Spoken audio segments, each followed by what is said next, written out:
তো সাধু বাবা, আপনি এসেছেন, ভালোই হয়েছে।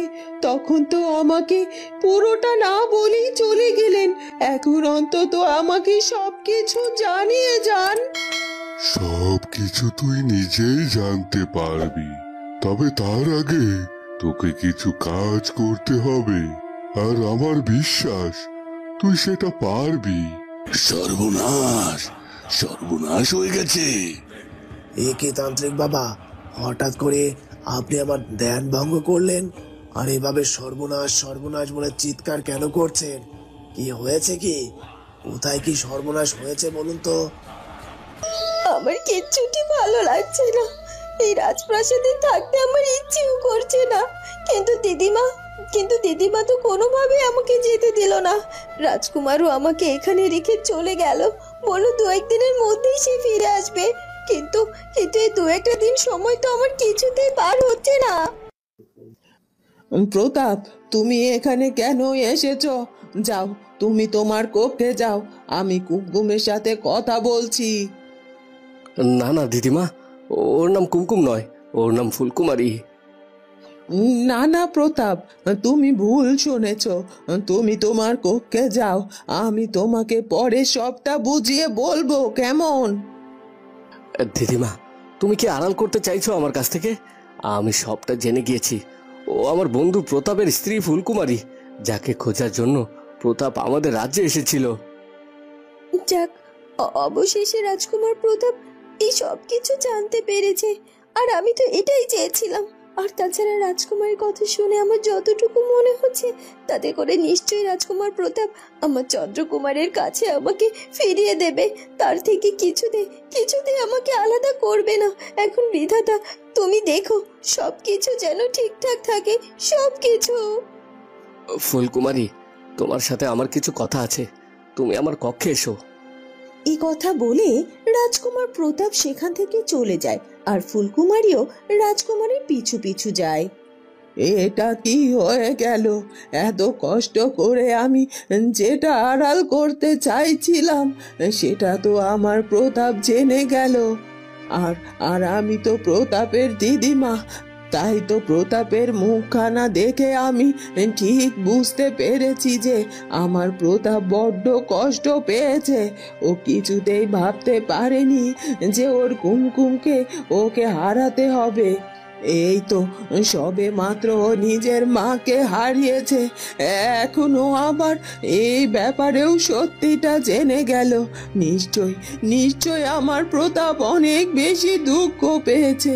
ওর চোখখানা দেখেই বোঝা যাচ্ছিল যে ওর চোখে জল ছল ছল করছে, আর ওর বুকের ভেতরটা দুঃখে কষ্টে দুমড়ে মুচড়ে যাচ্ছিল। কিন্তু সেই সব কিছু সে চাপা রেখে স্বাভাবিকভাবে কথা বলার চেষ্টা করছিল। হে বিধাতা, তুমি আমার প্রতাপকে ধৈর্য ধারণ করার ক্ষমতা দাও, ওকে শান্ত করো। ওদিকে মোড়ল গিন্নি কালো চাদরে নিজেকে পুরো আবৃত করে নিজের বাড়িতে ঢোকে। যাক বাবা, অবশেষে আমি আমার বাড়িতে ফিরে আসতে পেরেছি। কেউ আমাকে দেখেনি, আর একটু হলে নিশ্চয়ই ধরা পড়ে যেতাম। এখন আর চিন্তা নেই, এখন নিজের বাড়িতে যখন একবার ঢুকে পড়েছি, সে তো ধরা পড়ার আর কোনো ভয়ই নেই। এখন আমাকে এই কালো চাদর তাড়াতাড়ি খুলে ফেলতে হবে, না হলে আবার মোড়ল মশাই দেখে নিলে বিপদ হয়ে যাবে। তখনই সেখানে মোড়ল মশাই এসেও হাজির হয়ে যায়। এ কি, বাড়িতে মোড়ল মশাই এই সময়? তার তো এ সময় বাড়িতে থাকার কথাই নয়। আর এখন যদি মোড়ল মশাই আমাকে প্রশ্ন করে যে আমি এভাবে কালো কাপড়ে পেঁচিয়ে কোথায় গিয়েছিলাম, তাহলে তখন তাকে কি বলবো আমি? এ তো মহা বিপদে পড়ে গেলাম। এ কি, দিনের বেলায় আমার বাড়িতে এসেছো চুরি করতে? তোমার কি একটু ভয় করলো না যে ভোর দুপুরে মোড়ল বাড়িতে চুরি করতে এসেছো? দাঁড়াও দেখাচ্ছি তোমার মজা। আমার স্ত্রী বাড়িতে নেই, আর এই সুযোগে আমার বাড়িতে চুরি করতে এসেছো। এই ঝাল আমি তোমাকে হারে হারে বুঝিয়ে দেব। এ কথা বলে মোড়ল মশাই আর একটু দেরি না করে তার পাশে থাকা একটা লাঠি দিয়ে মোড়ল গিন্নিকে চোর ভেবে বেধড়ক পেটাতে থাকে।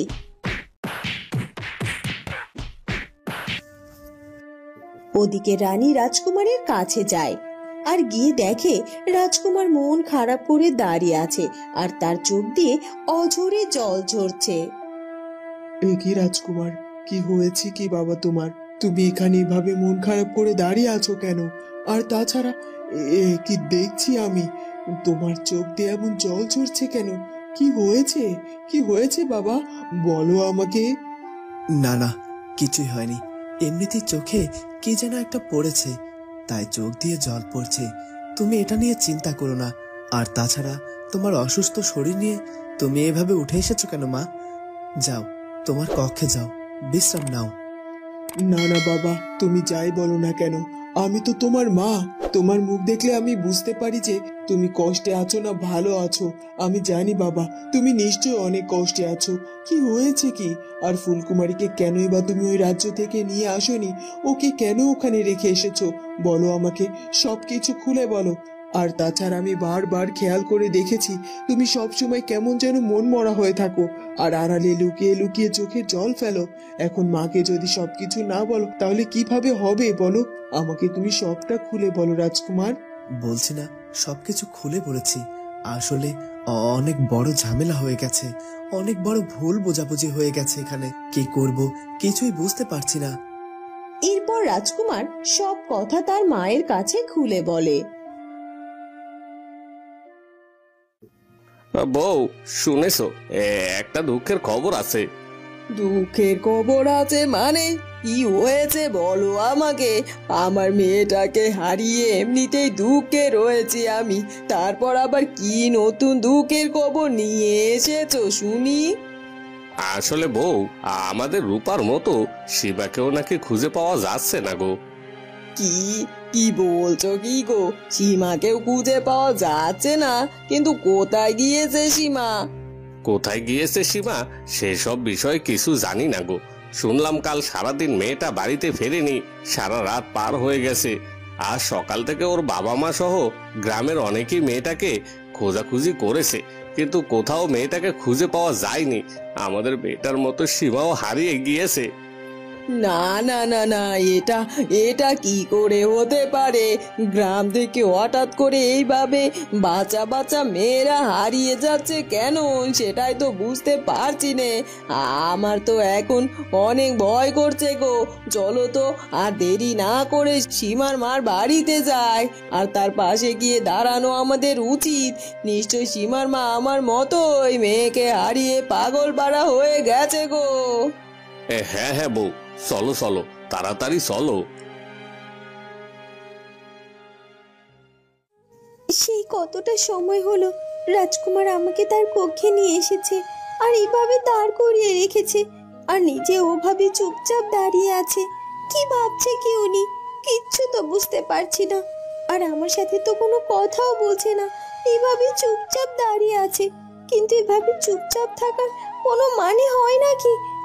আমি বরং এক কাজ করি, আমি নিজেই রাজকুমারের সাথে কথা বলার চেষ্টা করি।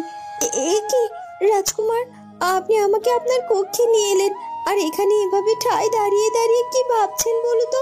আপনি তো আমার সাথে কোনো কথাই বলছেন না।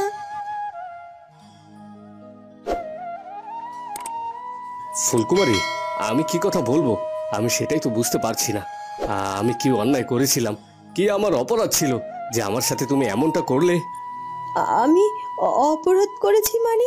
ক্ষমা করবেন রাজকুমার প্রতাপ, আপনি আমাকে বুঝিয়ে বলুন আমি আপনার সাথে কি করেছি। কি ফুলকুমারী, তুমি বুঝতে পারছো না তুমি আমার সাথে কি করেছো? এই যে এতটা দিন ধরে তুমি আমাকে দিনের পর দিন কেন মিথ্যা বলেছো? তুমি কেন আমার সাথে মিথ্যা ভালোবাসার অভিনয় করেছো?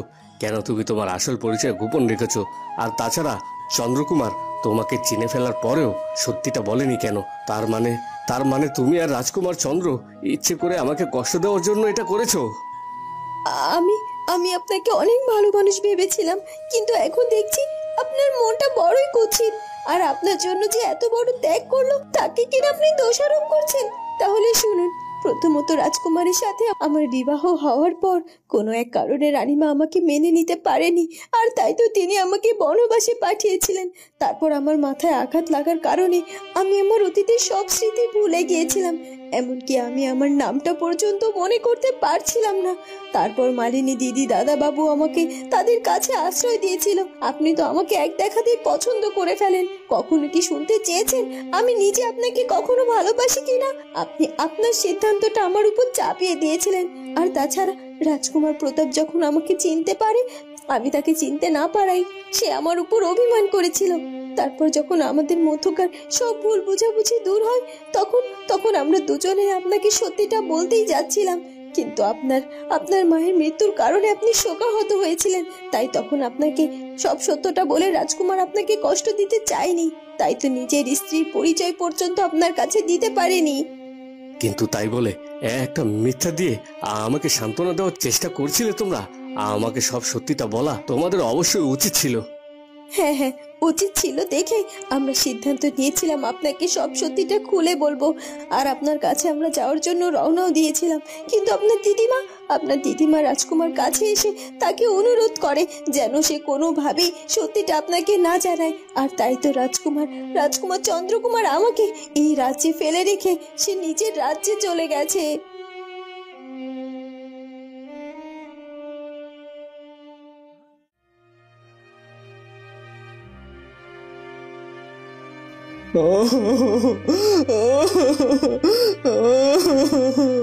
হয়েছে বউ হয়েছে, আর কেঁদো না। আমি কি জানতাম যে কালো চাদরের মধ্যে তুমি লুকিয়ে আছো? কেন কেন তুমি তোমার বউকে না চিনে এভাবে বেদরক পেটালে বলো? আমার কোমর কানা একেবারে ভেঙে গিয়েছে গো,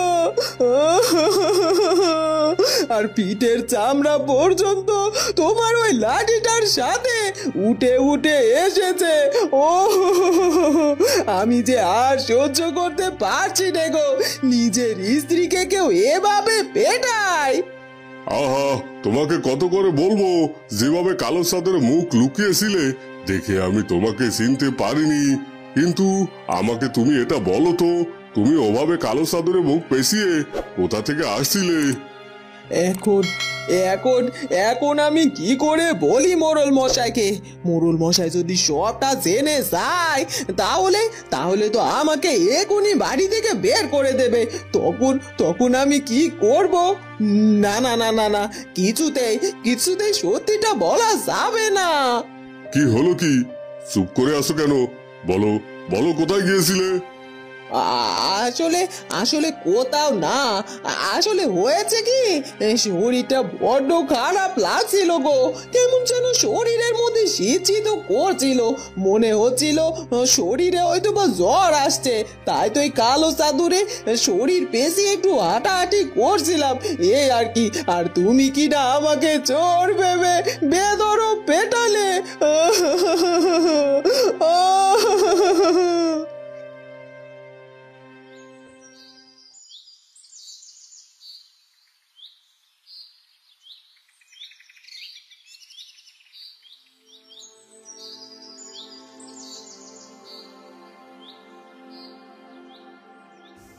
রাজকুমার প্রতাপ, ঘোড়া প্রস্তুত করা হয়েছে, আর দেরি করো না, এক্ষুনি বেরিয়ে পড়ো।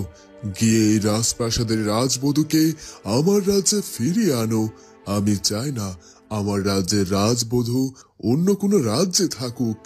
কিন্তু পিতামশাই, এইভাবে, আর তাছাড়া প্রতাপ এবং দিদিমা, তাদের দুজনকে আমি কিভাবে সামাল দেব? তাদের দুজনকে সামাল দেওয়ার ব্যাপারে কোনো কিছু তোমাকে ভাবতে হবে না। শোনো রাজকুমার, ফুলকুমারী তোমার স্ত্রী, আর তাই তোমার স্ত্রীর উপর শুধুমাত্র তোমারই অধিকার আছে। আর তাছাড়া রাজকুমার প্রতাপকে আমি যতটুকু চিনি তাতে করে সে নিশ্চয় বুঝবে সে কখনো তোমার ফুলকুমারীকে আটকে রাখবে না। আর তাই বলছি, আর দেরি না করে এক্ষুনি বেরিয়ে পড়ো। আর হ্যাঁ, আর আজকের মধ্যে আমি দেখতে চাই তোমাদেরকে রাজপ্রাসাদে। রাজবধূকে আমার রাজ্যে নিয়ে এসো। হ্যাঁ বাবা, আপনি ঠিক বলেছেন। আমি আমার ফুলকুমারীকে ওভাবে ওই রাজ্যে রেখে আসবো না। আজই এক্ষুনি গিয়ে আমি আমার ফুলকুমারীকে আমার কাছে নিয়ে আসব। আর আমার বিশ্বাস প্রতাপ আমাকে বাধা দেবে না আমার ফুলকুমারীকে আনার জন্য। ওদিকে উর্মিমালা রানীমার কাছে এসে হাজির হয়। এ কি উর্মিমালা, তুমি হঠাৎ এ সময়? কেন রানীমা, আমি কি এখন যখন তখন এই রাজপ্রাসাদেও আসতে পারবো না নাকি? এখন কি তাহলে আমার এইটুকু অধিকারও হারিয়ে গেছে? আমি তো জানতাম আপনারা আমাকে মন্ত্রী কন্যা নয়, আপনাদের নিজেদের কন্যা মনে করেন। আর তাই তো আপনারা বলেছেন আমার যখন যা ইচ্ছে আমি তখন তাই করতে পারবো, যখন যেখানে যেতে ইচ্ছে আমি সেখানেই যেতে পারবো। তাহলে আজ কেন এই প্রশ্ন করছেন আপনি? না না উর্মিমালা, তুমি শুধু শুধু ভুল বুঝছো। আমি তোমাকে কথাটা ওভাবে বলতে চাইনি। আসলে দুদিন ধরে তুমি রাজপ্রাসাদে আসোনি, আর হঠাৎ করে আজ এসেছো তো, তাই আর কি জিজ্ঞাসা করলাম। আসলে রানীমা, আজ আমি আপনার কাছে একটি প্রশ্নের জবাব চাইতে এসেছি। আর সেটা হলো, আপনি বলুন তো আমার সাথে যেটা হলো সেটা কি ঠিক হলো? উর্মিমালা, আমি প্রথমেই তোমার কাছে ক্ষমা চেয়ে নিচ্ছি। আসলে তোমার সাথে যেটা হয়েছে সেটা সত্যিই ঠিক হয়নি, কিন্তু কি করব বলো, রাজকুমার চন্দ্রকুমারের সাথে তো তোমার বিবাহ দেওয়ার জন্য কম চেষ্টা করিনি আমরা। কিন্তু চন্দ্রকুমার তো তোমাকে নয়, সে ফুলকুমারীকে ভালোবাসে, আর তাই ফুলকুমারীর সাথেই সে থাকতে চায়। এখানে তো আর আমাদের কিছু করার নেই, তাই না? রাজকুমার তো ফুলকুমারীর সাথে থাকতে চায়, এটা তো আমি খুব ভালো করেই জানি। এখন তার সাথে সাথে আপনি এবং মহারাজ দেখছি ভুল পাল্টে ফেলেছেন রানীমা। আপনারা তো চাইছেন ওই ফুলকুমারীকে রাজ্যে ফিরিয়ে আনতে। উর্মিমালা, মুখ সামলে কথা বলো, ভুলে যেও না আমি এই রাজ্যের রানী। তুমি এই রাজ্যের রানীর সামনে দাঁড়িয়ে কথা বলছো। আমার রাজকুমার যাতে ভালো থাকবে সেটাই তো চাইবো আমি, তাই না? তবে তুমি চিন্তা করো না, তোমাকে অনেক ভালো একটা পাত্র দেখে আমি বিবাহ দেওয়ার ব্যবস্থা করব। এখন তুমি এখান থেকে আসতে পারো। জানি না আপনি কি ভেবেছেন রানীমা, তবে আমাকে ধমকে দিলেই আমি চুপ হয়ে যাব না, কখনো না। এই উর্মিমালা কখনো হেরে যেতে শেখেনি, আর তাই এবার উর্মিমালা ঠিক কি কি করবে সেটাই আপনি দেখবেন। আমাকে ক্ষমা করবেন রানীমা, আসলে আপনার সাথে এরকম আচরণ করা আমার মোটেই উচিত হয়নি, আমি দুঃখিত। ঠিক আছে ঠিক আছে, আমি কিছু মনে করিনি। তবে উর্মিমালা, রাজকুমার ফুলকুমারীকে নিয়ে রাজপ্রাসাদে আসছে, তুমি এর মধ্যে কোনো রকম কোনো ঝামেলা পাকাবে না, আর এটাই আমার অনুরোধ। এরপর কেটে যায় বেশ অনেকটা সময়।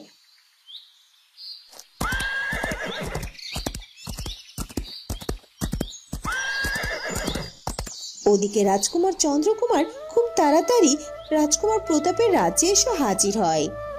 এই তো আমি চলে এসেছি, আমি আমার ফুলকুমারীর কাছে চলে এসেছি। আমার আমার আজ বড্ড খুশি লাগছে, কারণ আজ আমি আর আমার ফুলকুমারী আবার এক হব। হ্যাঁ হ্যাঁ, এখন আর একটু দেরি না করে আমাকে রাজকুমার প্রতাপের সম্মুখীন হতে হবে, আর তাকে সবকিছু জানিয়ে আমি আমার ফুলকুমারীকে আমার কাছে নিয়ে যেতে চাই। এ কথা বলে রাজকুমার চন্দ্রকুমার আর একটু দেরি না করে রাজকুমার প্রতাপের কক্ষের দিকে এগিয়ে যেতে থাকে। আর তখনই রাজকুমার চন্দ্রকুমার দেখতে পায় যে রাজকুমার প্রতাপ ফুলকুমারীকে সাথে করে তার দিকে এগিয়ে আসছে। এ কি রাজকুমার চন্দ্রকুমার, অবশেষে তাহলে তুমি আবার আমার রাজ্যে এলে? হ্যাঁ বন্ধু প্রতাপ, আমি কি তোমার রাজ্যে না এসে পারি বলো?